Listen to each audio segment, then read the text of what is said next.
लाडकी बहीण नंतर विरोधकांनी आवाज उठवल्यानंतर आता कुठेतरी लाडका भाऊंना देखील आता योजना सुरू करण्यात आलेली आहे। एक लक्षात घ्या, काल माननीय शरद पवार साहेबांनी जे सांगितलं आहे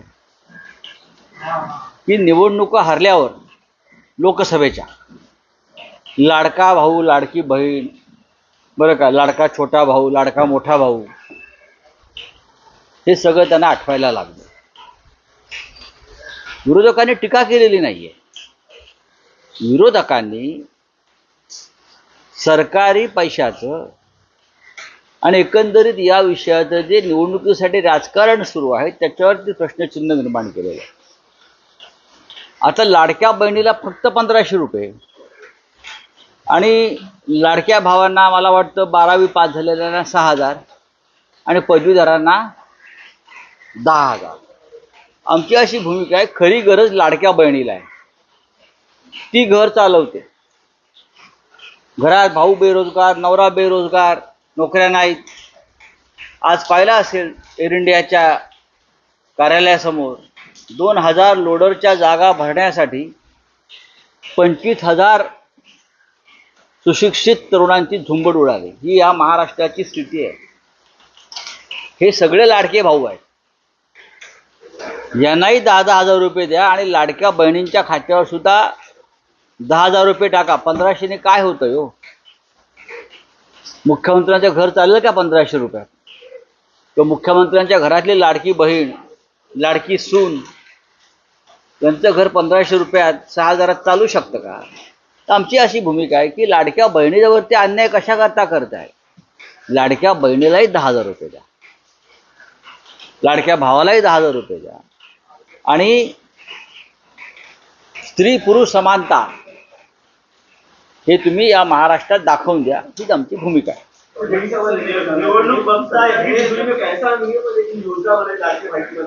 देखिए, सरकार के ऊपर 8 लाख करोड़ का कर्जा है. 8 लाख करोड़ एक छोटी रकम नहीं है.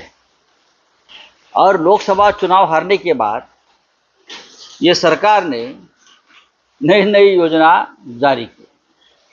लाडली बहन वो मध्य प्रदेश का एक योजना का कॉपी किया है. अब लाडला भाई को अब दे रहे हैं, जो 12वीं पास है उसको 6,000 रुपया, और जो बेरोजगार ग्रेजुएट है उसको आप दे रहे हो 10,000 रुपया स्टाइपेंड, और लाडली बहन को सिर्फ 1500 रुपया. तो हमारी ये मांग है कि लाडली बहन को भी 10,000 रुपया दीजिए, तभी ये घर चलेगा उनका. और जो आत्महत्या चल रही है महाराष्ट्र में किसानों की, बेरोजगारों की, उस पर रोक लगे. सर, सरकार का एक सर्वे आया है, 1 महीने के बाद ये सर्वे आया, 7 बार के लिए है, और वहाँ पे भी महाविकास आघाड़ी आपकी जो है वो स्ट्रॉन्ग दिखाई दे रही है. किस तरीके से देखते हो? मैं क्या देखूंगा? ये लोकसभा चुनाव में हमें 10 सीटें भी नहीं मिलेंगी. ये महायुति के लोग बोल रहे थे हमने 31 सीटें जीती है, 4 सीटें बहुत ही कम मार्जिन से हम हारे हैं. और विधानसभा चुनाव में भी महाविकास आघाड़ी, कांग्रेस, राष्ट्रवादी कांग्रेस शरद पवार साहब की और उद्धव ठाकरे साहब की नेतृत्व वाली शिवसेना, हम 280 सीटें जीतने जा रहे हैं.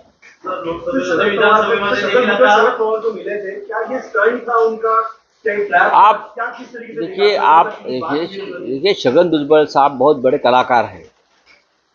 उसने फिल्मों में भी काम किया है, आपको पता है. बहुत बार अपना रंग रूप बदलकर एक नाट्य निर्माण करने में छगन भुजबल माहिर है. अभी भुजबल साहब क्यों गए, कैसे गए, उससे महाराष्ट्र की राजनीति में कैसा हंगामा हो गया, ये सबको पता है.